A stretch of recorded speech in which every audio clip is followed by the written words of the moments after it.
Hello my dear learners, हमने chapter number 3 की summary already cover कर ली है। आज हम the dynamic atmosphere and changing climate को पूरा क्वेश्चन आंसर फॉर्म में करने वाले हैं।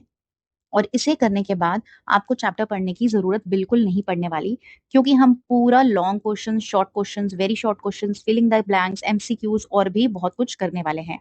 So let's start. सबसे पहले हम देखते हैं कितनी लेयर्स होती हैं एटमॉस्फेयर पे। तो अर्थ पे जो एटमॉस्फेयर है उसकी टोटल मेन 5 लेयर्स हैं। सबसे पहले है ट्रोपोस्फियर, जहाँ पे वेदर, क्लाउड्स और वाटर वेपर्स रहते हैं। नेक्स्ट इज स्ट्रेटोस्फियर, जहाँ पे ओजोन लेयर और स्टेबल लेयर होती है। थर्ड लेयर इज मिजोस्फियर, जहाँ पे मीटियोर्स बर्न होते हैं। नेक्स्ट इज थर्मोस्फियर, जहाँ पे आइनोस्फियर भी होती है और रेडियो कम्युनिकेशन होता है। और last layer, the outer most layer, is exosphere, और वो धीरे धीरे मर्ज हो जाती है स्पेस में। Next is let's see the composition of the atmosphere. हमारे एटमॉस्फेयर में जो सबसे ज्यादा मात्रा में गैस है वो है नाइट्रोजन, जो कि है 78%। और ये हेल्प करती है प्लांट के न्यूट्रिशन में with the help of nitrogen cycle. Second largest gas है ऑक्सीजन, जो कि है ऑलमोस्ट 21%, और ये हमें ब्रीदिंग में और कंबशन में हेल्प करती है। और बाकी की जितनी भी गैसेस हैं, जैसे आर्गन है, कार्बन डाइऑक्साइड है, ओजोन है, डस्ट है, वाटर वेपर्स हैं, ये सिर्फ 1% है।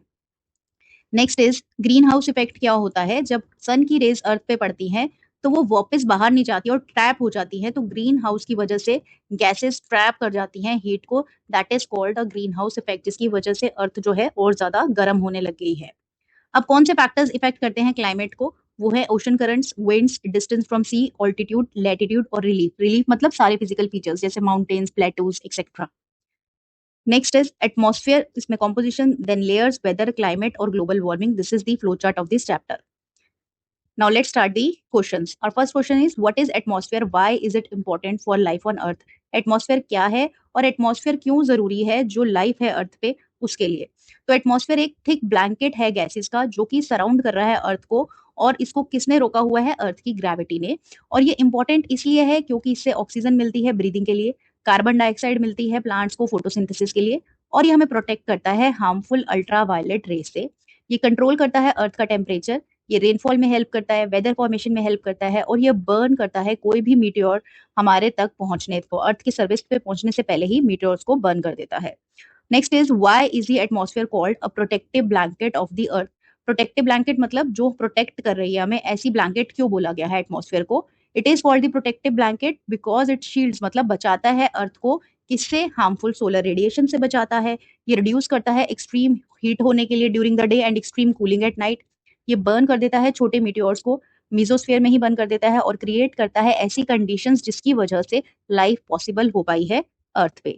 Next is explain the composition of the atmosphere. तो एटमॉस्फेयर किससे बना हुआ है? गैसेस से, जैसे कि वाटर वेपर्स और डस्ट पार्टिकल्स से भी बना हुआ है। और जो मेन गैसेस हैं हमने जैसे डायग्राम में देखा, नाइट्रोजन कितना है? अबाउट 78%, ऑक्सीजन है अबाउट 21%, आर्गन है 0.93%, कार्बन डाइऑक्साइड है 0.03 से लेकर 0.04%, और स्मॉल क्वांटिटीज में इसमें क्या है? नियोन, हीलियम, मीथेन, ओजोन और हाइड्रोजन। और वाटर वेपर और डस्ट पार्टिकल्स किस में हेल्प करते हैं? क्लाउड फॉर्मेशन और रेनफॉल में। Next is explain the importance of nitrogen, oxygen and carbon dioxide. Nitrogen कैसे इंपॉर्टेंट है? क्योंकि ये प्लांट्स की ग्रोथ में हेल्प करती है और सॉइल फर्टिलिटी को बढ़ाता है। किससे? Through nitrogen cycle. ऑक्सीजन हमें पता है किस लिए चाहिए? सारे लिविंग बींग्स को चाहिए। किसके लिए? रेस्पिरेशन के लिए। और ये सपोर्ट करता है कंबशन में। Next is carbon dioxide. कैसे? कार्बन डाइऑक्साइड प्लांट्स को चाहिए होती है फोटोसिंथेसिस में, और ये हेल्प भी करता है अर्थ को गर्म रखने में बाय ट्रैपिंग हीट। तो कार्बन डाइऑक्साइड जो है वो ट्रैप कर लेता है हीट को, जिसकी वजह से अर्थ जो है वार्म रहती है। Next is, what is water vapour? Why is it important? Water vapour जो है वो होता है कितना पानी प्रेजेंट है गैसेस फॉर्म में हवा में। और ये इंपॉर्टेंट इसलिए है क्योंकि ये हेल्प करता है क्लाउड फॉर्मेशन में, रेनफॉल में, ह्यूमिडिटी में और वेदर चेंजेस में।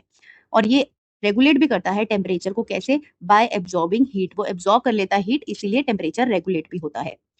Next is, what are dust particles? Why are they important in the atmosphere? Dust particles हमें पता है टाइनी सॉलिड पार्टिकल्स होते हैं जो कि हवा में है, और ये हेल्प करता है वाटर वेपर को कंडेंस करने में उनके अराउंड, टू फॉर्म ड्रॉपलेट्स, ताकि ड्रॉपलेट्स बने, उसके बाद क्लाउड्स बने और बारिश हो। और ये स्कैटर भी करते हैं सनलाइट को और इन्फ्लुएंस करते हैं visibility. Next is explain the structure और लेयर्स ऑफ द एटमॉस्फेयर। तो एटमॉस्फेयर जो है वो डिवाइड है मेनली 5 लेयर्स में। ट्रोपोस्फियर सबसे लोएस्ट लेयर है, जहाँ पे वेदर अकर होता है। स्ट्रेटोस्फियर जो है उसके ऊपर है, जिसमें ओजोन लेयर है। मीजोस्फियर जो लेयर है वो मीटेयर्स बंद करती है। थर्मोस्फियर में आइनोस्फियर भी है, और ये हेल्प करता है रेडियो कम्युनिकेशन में। एक्सोस्फियर जो है हमारी आउटर मोस्ट लेयर है, और ये ग्रेजुअली मर्ज कर जाती है आउटर स्पेस में। Next is explain the troposphere. Troposphere जो है वो लोएस्ट लेयर है और मोस्ट इंपॉर्टेंट लेयर है ह्यूमन लाइफ के लिए। क्यों? क्योंकि इस लेयर में most of the air, water vapour और डस्ट पार्टिकल्स रहते हैं। और ऑलमोस्ट जितना भी वेदर फिनोमिना है, जैसे कि क्लाउड्स हैं, रेनफॉल है, विंड्स हैं, स्टॉर्म्स हैं या साइक्लोन्स हैं, इसी ट्रोपोस्फियर में होती है, that is the lowest layer में ही होती है। Next is explain the stratosphere and the role of ozone layer. Stratosphere जो लेयर है वो ट्रोपोस्फियर के ऊपर है और ये कंपैरेटिवली स्टेबल होती है और इसमें क्या होता है, ओजोन लेयर होती है। ओजोन लेयर क्या करती है, ये एब्जॉर्ब कर लेती है हार्मफुल अल्ट्रावायलेंट रेज को जो कि सन से आते हैं। और जब वो हार्मफुल रेज को एब्जॉर्ब कर लेती है तो ये प्रोटेक्ट कर रही है ह्यूमंस को, एनिमल्स को, प्लांट्स को, ताकि उनको कोई नुकसान ना हो। Next is explain the mesosphere. Mesosphere क्या होता है? मीजोस्फीयर ये वाली लेयर है जो कि स्ट्रेटोस्फीयर के ऊपर है। ये प्रोटेक्ट करती है अर्थ को क्योंकि यहाँ पे जितने भी स्मॉल मीटियोर्स होते हैं वो इस लेयर में बर्न हो जाते हैं। कैसे बर्न होते हैं? Due to friction with air particles before reaching the surface. Next is explain the thermosphere and ionosphere. तो थर्मोस्फियर जो है वो मीजोस्फियर के ऊपर है और ये टेम्परेचर यहाँ पे क्या होता है, बहुत जल्दी बढ़ जाता है हाइट के साथ। और यहाँ पे आइनोस्फियर भी रहती है और वो क्या, इसमें क्या रहते हैं, चार्ज पार्टिकल्स रहते हैं कि जो रिफ्लेक्ट करते हैं रेडियो वेव्स को, जिसकी हेल्प से लॉन्ग डिस्टेंस कम्युनिकेशन पॉसिबल होता है। Next is explain the exosphere. तो एक्सोस्फियर आउटर मोस्ट लेयर है एटमॉस्फेयर की और ये लेयर बहुत थिन होती है और यहाँ से जो ग्रेजुअली क्या है, it merges into the outer space. Next is what is whether, give examples. तो वेदर क्या है, डे टू डे कंडीशन क्या है एटमॉस्फेयर की, एक पर्टिकुलर प्लेस और टाइम पे, उसको हम वेदर कहते हैं। और इसमें क्या आता है, temperature, rainfall, humidity, wind, pressure और क्लाउडीनेस। एग्जाम्पल क्या है, today is rainy and cloudy. तो ये शॉर्ट टर्म कंडीशन होती है किसी जगह की। तो what is climate? Give examples. Climate is the average weather condition of a place over a long period of time. तो long जब ज्यादा लंबे समय के लिए, हमने समरी में पढ़ा था, जैसे यूजुअली 30 years and above जो है तो वो climate बन जाता है, usually many years. Example, Rajasthan has a hot and dry climate while coastal regions have a moderate climate. Next is explain the factors affecting the climate. कौन से factors affect करते हैं क्लाइमेट को? मेजर फैक्टर्स जो affect करते हैं वो है latitude, altitude, distance from the sea, winds, ocean currents and relief features. Latitude affect करता है angle of sunlight, altitude affect करता है टेम्परेचर को, डिस्टेंस कितना है सी से वो कंट्रोल करता है टेम्परेचर रेंज को, विंड और ओशन करंट्स क्या कैरी करते हैं, हीट और मॉइस्चर, और माउंटेन्स ब्लॉक कर सकती हैं विंड को और रेनफॉल को। अब क्वेश्चन है कि लैटिट्यूड कैसे अफेक्ट करता है क्लाइमेट को। तो लैटिट्यूड कैसे अफेक्ट करता है, जो जगह इक्वेटर के पास है वहां पे क्या आएगा, डायरेक्ट रेज आएंगी सन की। तो ऑब्वियसली जहां पे डायरेक्टली रेज पड़ेंगी सन की तो वो जगह ज्यादा गर्म होगी, और जो प्लेसेस दूर हैं इक्वेटर से वो स्लांटिंग रेज पड़ेंगी वहां पे और they will be cooler. Next question is how does altitude affect climate. Altitude मतलब हाइट से कैसे अफेक्ट होता है क्लाइमेट।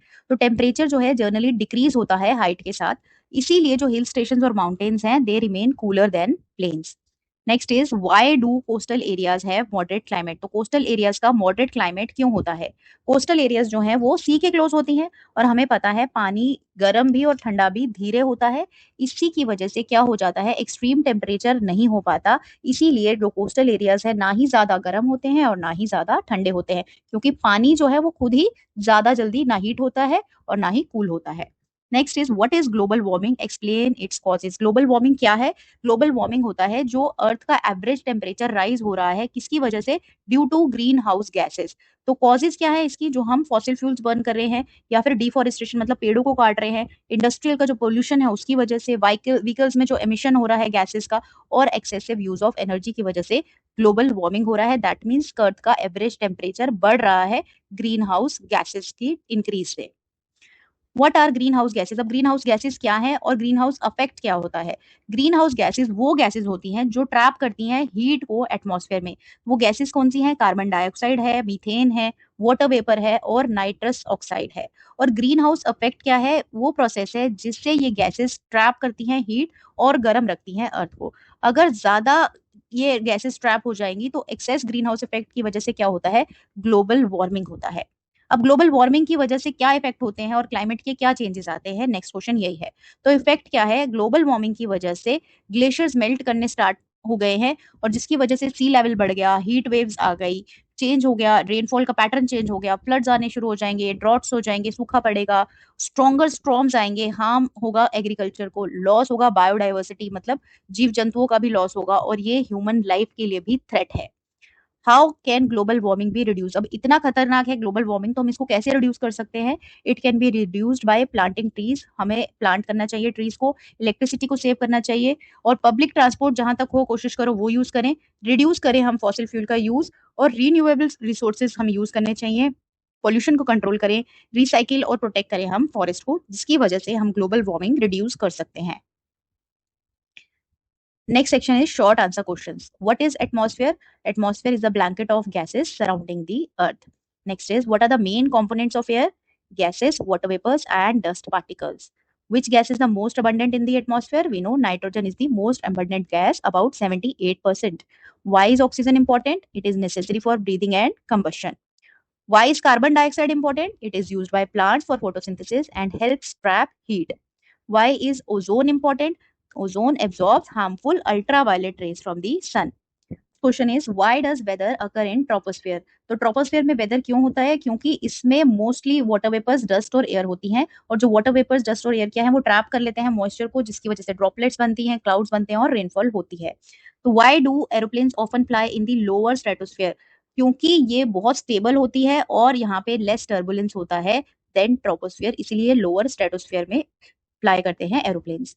What is humidity? आपको ये क्वेश्चन भी आ सकता है कि कौन सी लेयर में एरोप्लेन्स ऑफन फ्लाई करते हैं, तो you will write it in the lower stratosphere. What is humidity? Humidity क्या है? ह्यूमिडिटी है कितना पानी है, अमाउंट ऑफ वाटर वेपर कितना प्रेजेंट है एयर में, दैट इज ह्यूमिडिटी। और प्रेसिपिटेशन क्या होता है? Water falling from clouds as rain, मतलब किसी भी फॉर्म में अगर पानी गिर रहा है क्लाउड से, चाहे वो रेन की फॉर्म में हो, स्नो की फॉर्म में हो, हेल की फॉर्म में हो या स्लीट की फॉर्म में हो, that is known as precipitation. What is air pressure? Air pressure क्या होता है? वो प्रेशर जो एक्सर्ट किया जाता है by the weight of air on earth surface, जो एयर का जो वेट होता है, जो उससे प्रेशर बनता है अर्थ सरफेस पे, that is known as the air pressure. और विंड्स क्या होती है? What is wind? Moving air, कहाँ से? हाई प्रेशर से लो प्रेशर एरियाज पे, जिसकी वो कहलाता है विंड। टेम्परेचर क्या है? कितना डिग्री हॉटनेस या कोल्डनेस है हवा का, उसको कहते हैं टेम्परेचर। कंडेंसेशन क्या है? द प्रोसेस इन विच जो वाटर वेपर्स चेंज हो जाते हैं वाटर ड्रॉपलेट्स में, उसको हम बोलते हैं कंडेंसेशन। इवेपोरेशन क्या होता है? इससे उल्टा, जब प्रोसेस जिसमें पानी चेंज हो जाता है वाटर वेपर्स में हीट की वजह से।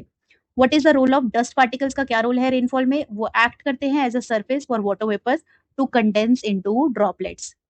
Y are deserts hot in day and cold at night? मतलब डेजर्ट दिन में गर्म और रात को ठंडे क्यों होते हैं? Because deserts have very little water vapour and cloud cover to retain heat, मतलब जिसकी वजह से हीट जो है वो रिटेन नहीं हो पाती, इसीलिए दिन में वो बहुत गर्म होते हैं और रात में ठंडे होते हैं। Why are hill station cooler? क्योंकि यहाँ पे टेम्परेचर डिक्रीज होता है ऑल्टीट्यूड मतलब हाइट के साथ। What is climate change? Climate change क्या होता है? लॉन्ग टर्म चेंज अगर हो टेम्परेचर, रेनफॉल, विंड्स और अदर क्लाइमेट कंडीशंस को, उसको हम क्लाइमेट चेंज कहते हैं। कोई भी दो ग्रीन हाउस गैसेस बताओ, carbon dioxide and methane. How does deforestation cause global warming? कैसे होती है डिफोरेस्टेशन की वजह से? क्योंकि जब ट्रीज रिड्यूस हो जाएंगे, और ट्रीज जो है वो क्या एब्जॉर्ब करते हैं? कार्बन डाइऑक्साइड, और कार्बन डाइऑक्साइड जो है वो एब्जॉर्ब करती है, हमें पता है ट्रैप कर लेती है हीट, तो अब जब ट्रीज कम होंगे तो कम कार्बन डाइऑक्साइड एब्जॉर्ब हो पाएगी, जिसकी वजह से ग्रीन हाउस की गैसेस बढ़ जाएंगी। How do vehicles increase global warming? कैसे बढ़ाते हैं? क्योंकि वो फ्यूल बर्न करते हैं और क्या रिलीज करते हैं? कार्बन डाइऑक्साइड और अदर पोल्यूटेंट्स को रिलीज करते हैं which are harmful. What is meant by moderate climate? Moderate climate मतलब ना ज्यादा ठंड हो और ना ज्यादा गर्मी हो, that is the moderate climate. तो कोस्टल एरियाज में मॉडरेट क्लाइमेट होता है। What is the difference between weather and climate in one line? Weather जो है वो शॉर्ट टर्म है, क्लाइमेट है लॉन्ग टर्म एवरेज।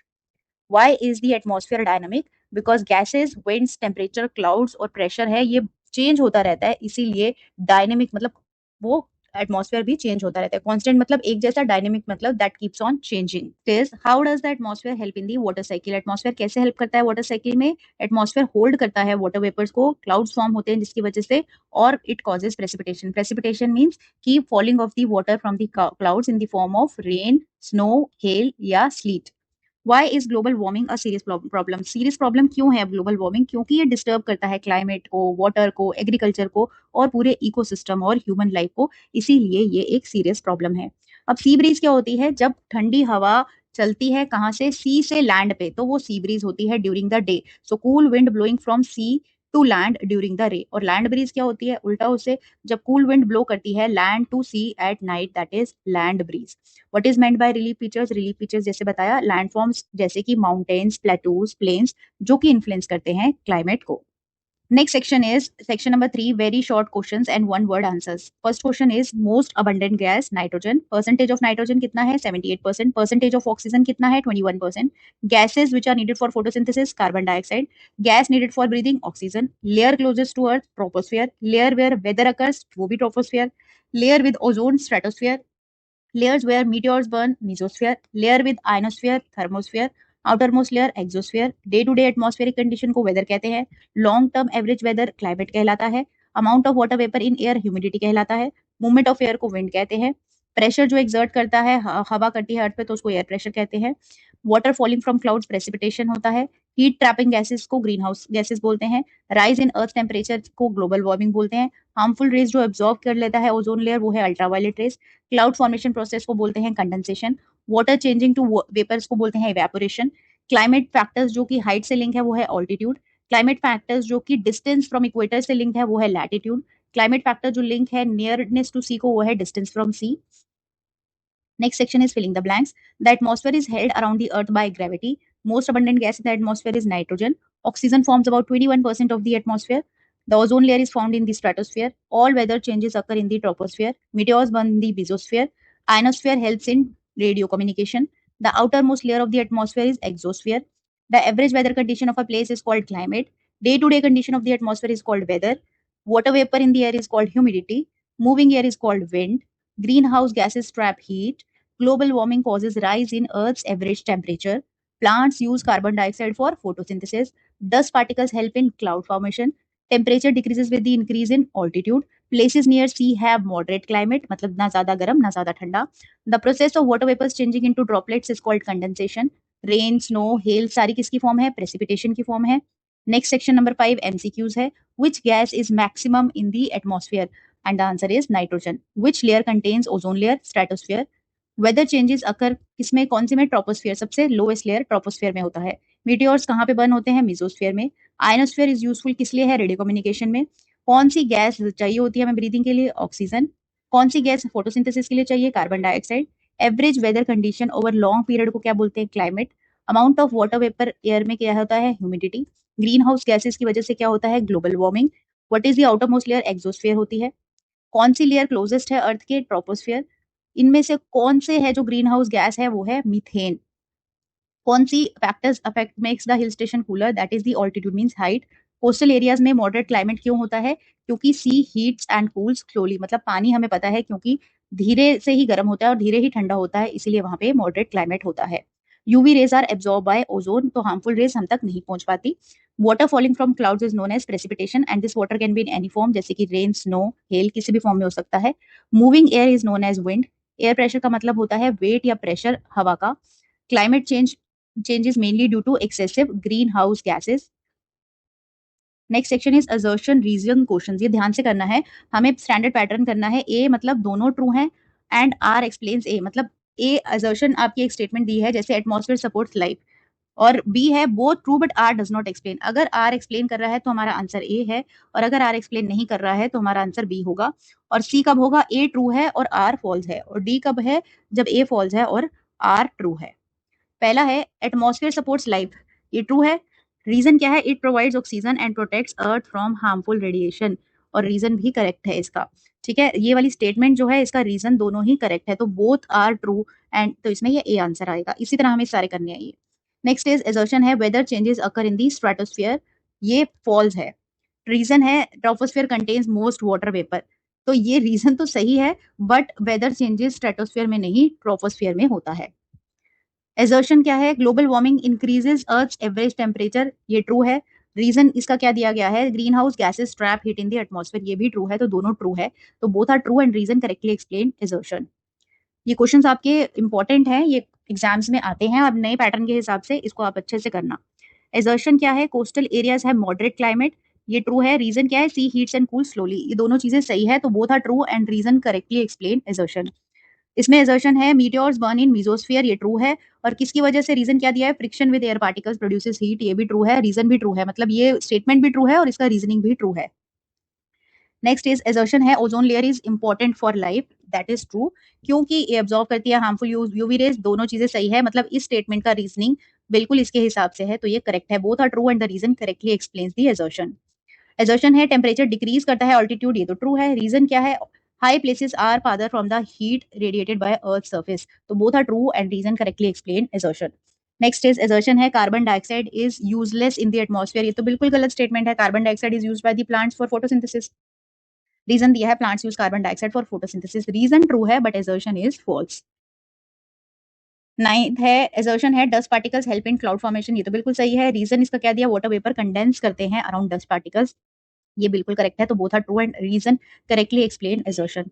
नेक्स्ट है assertion climate is same as weather, ये रॉन्ग है। क्लाइमेट क्या है?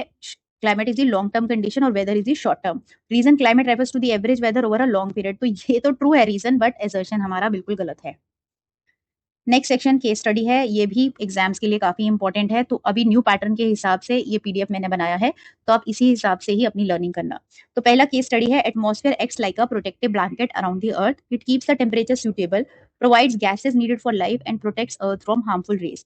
तो which gas is necessary for breathing? तो ये आंसर है इसका ऑक्सीजन। तो ये दो लाइंस आपको कोई भी केस स्टडी एक दे दी जाएगी और उसके बेसिस पे आपसे क्वेश्चंस पूछे जाएंगे।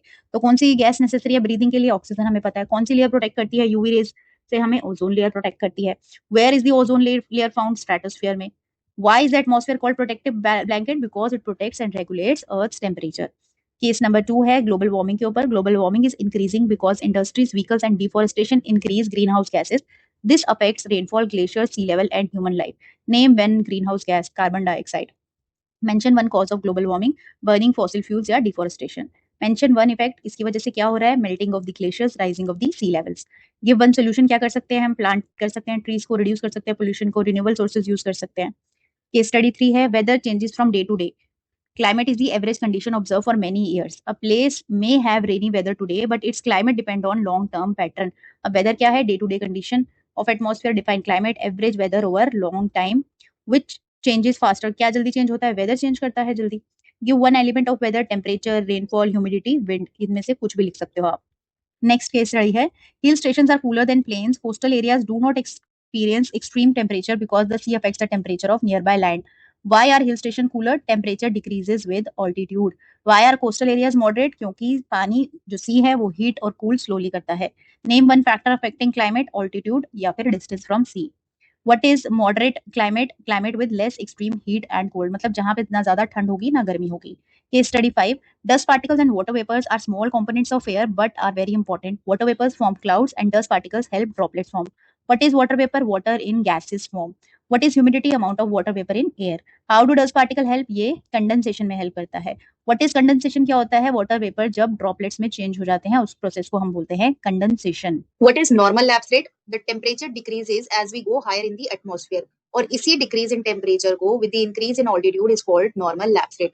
हमने समरी में देखा था कि हर 1000 मीटर्स पे टेम्परेचर कितना डाउन जाता है? 6.5 डिग्री सेल्सियस, या फिर हम बोल सकते हैं हर 165 मीटर्स पे टेम्परेचर डिक्रीज होता है 1 डिग्री सेंटीग्रेड से। अब ऐसा होता क्यों है?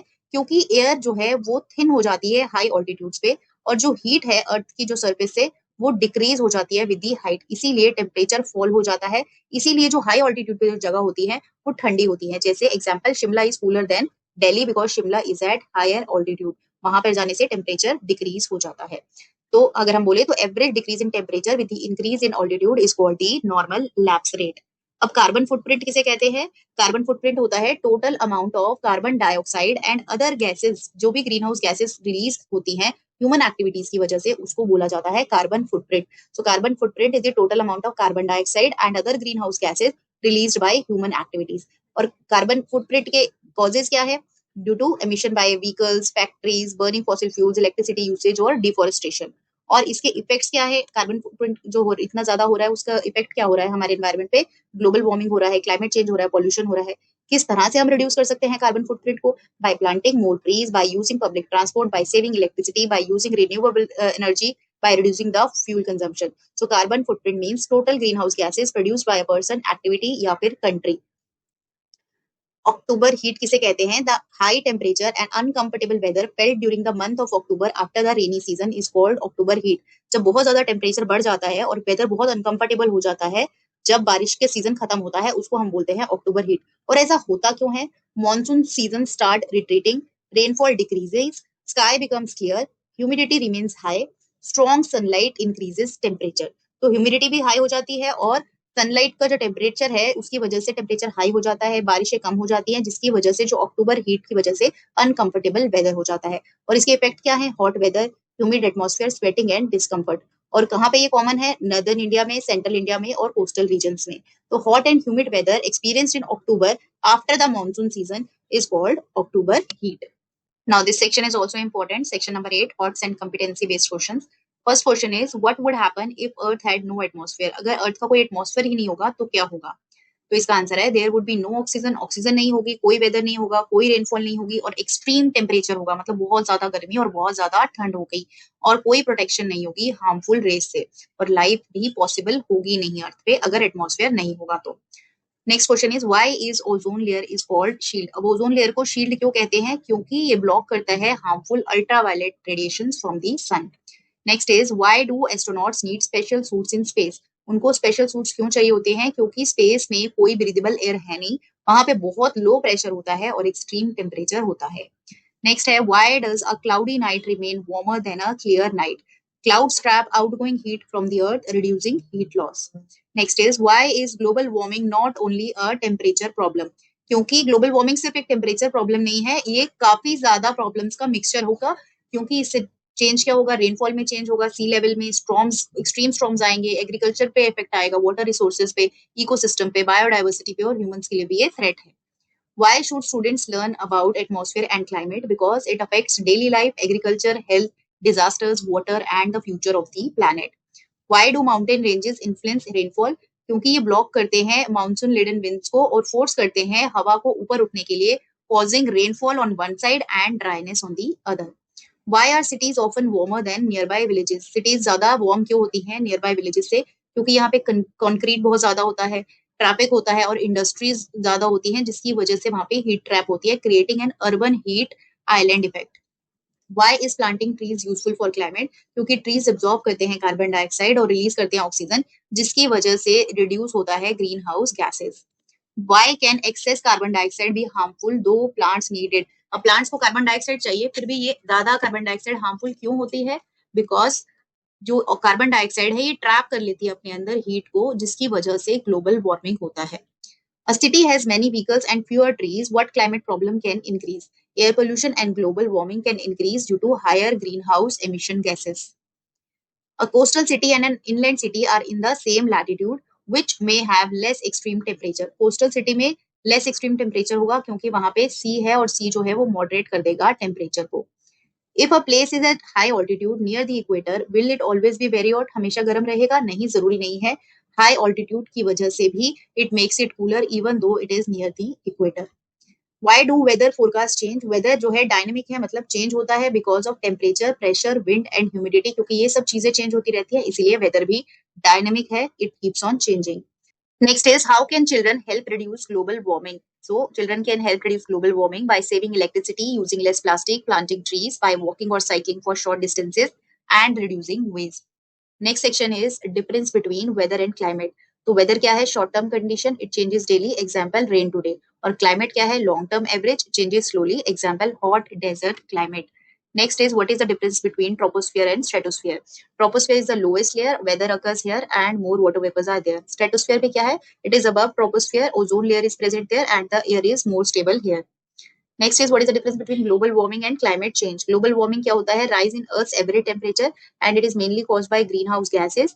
It is a part of climate change. और climate change क्या है? Long term change in climate patterns. It includes changes in rainfall, storms और season. और it is broader result. तो ये बड़ा concept है और global warming इसका part है.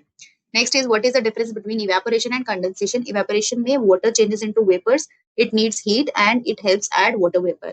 और कंडेंसेशन क्या है? Vapour changes into droplets, happens when the air cools, helps to form clouds. Next is section number 10. You have to correct the statement. The wrong statement is ozone layer is found in troposphere. The correct statement is ozone layer is found in stratosphere. Next wrong statement is weather means long term average condition. Correct statement is climate means long term average condition. Next wrong statement is climate changes daily. Correct statement is weather changes daily. Next wrong statement is oxygen is the most abundant gas and correct is nitrogen is the most abundant gas. Next is meteors burn in exosphere. Correct statement is meteors burn in mesosphere. Next is ionosphere is useful for rainfall. Correct statement is ionosphere is useful for radio communication. Next is carbon dioxide is not needed by plants. Correct statement is carbon dioxide is needed by plants for photosynthesis. Next is greenhouse gases cool the earth excessively. This is wrong. Greenhouse gases trap heat and warm the earth. Next is coastal areas have extreme climate due to sea. Correct statement is coastal areas have moderate climate due to sea. Next is temperature increases with altitude. This is wrong. Temperature generally decreases with altitude. Next is dust particles have no role in rain. Dust particles help in condensation and cloud formation. Wrong statement है exosphere is the lowest layer. Correct statement है exosphere is the outermost layer. Wrong statement is troposphere contains the ozone layer mainly. Correct statement is stratosphere contains the ozone layer. Next wrong statement is global warming reduces sea level. Correct statement is global warming can increase sea level due to melting of ice. Next wrong statement is wind moves from low pressure to high pressure. Correct statement is wind moves from high pressure to low pressure. Diagram का आपको practice करना है. ये question आ सकता है draw and label the layers of atmosphere. तो आपको bottom से टॉप पे सारी troposphere, stratosphere, mesosphere, thermosphere, exosphere बनाना है. मेंशन करना है वेदर होता है ट्रोपोस्फेयर में, ओजोन है, स्ट्रेटोस्फेयर में मीटियोर्स है, मीसोस्फेयर में ionosphere is a part of thermosphere और एक्सोस्फेयर. और draw composition of atmosphere pie chart भी आ सकता है, जिसमें नाइट्रोजन आपको 78% दिखानी है, ऑक्सीजन 21% और बाकी की गैसेस 1%. तो ये गैसेस आप अदर गैसेस भी लिख सकते हो या लिख सकते हो गैसेस के नाम argon, carbon dioxide, ozone, water vapour और dust.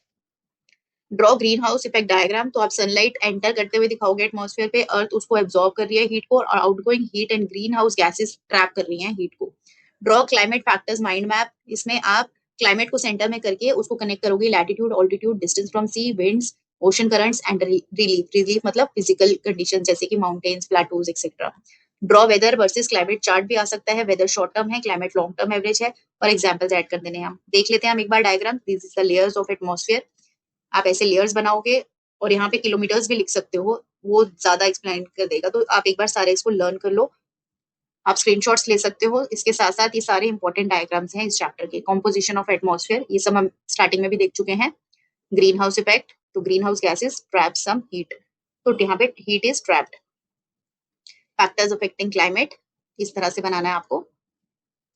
So this was all about this chapter. एक बार हम एक रिवीजन कर लेते हैं. Atmosphere is the blanket of gases around the earth. Nitrogen is about 78%, oxygen 21%, troposphere है weather layer, stratosphere है ozone layer, mesosphere meteors burn here, thermosphere में ionosphere होता है और radio communication possible होता है. Exosphere is the outermost layer. Weather means day to day condition. Climate is the average weather over a long period of time. Greenhouse gases trap heat. Global warming, rise in earth average temperature.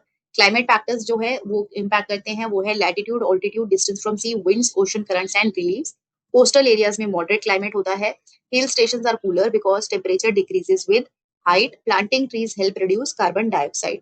तो long answers को आपको definition लिखना है plus 4 से 6 points लिखने हैं with example. और diagram questions को अच्छे से आपको लेबल करना है और ग्लोबल वार्मिंग आंसर्स हो इंक्लूड करना है आपको, क्या कॉज है, क्या इफेक्ट है और उसका सोल्यूशंस भी देने हैं. और weather versus climate always mention कि क्या टाइम पीरियड है. So this was all about this chapter. अगर आपको ये वीडियो अच्छी लगी आप लाइक करो, शेयर करो, सब्सक्राइब करो चैनल को. और अगर कोई भी डाउट है तो प्लीज कमेंट में आप मुझे बताओ आपको सबसे अच्छा टॉपिक इस चैप्टर का कौन सा लगा और नेक्स्ट वीडियो आप कौन सी देखना चाहते हो. Keep learning, keep growing and thank you.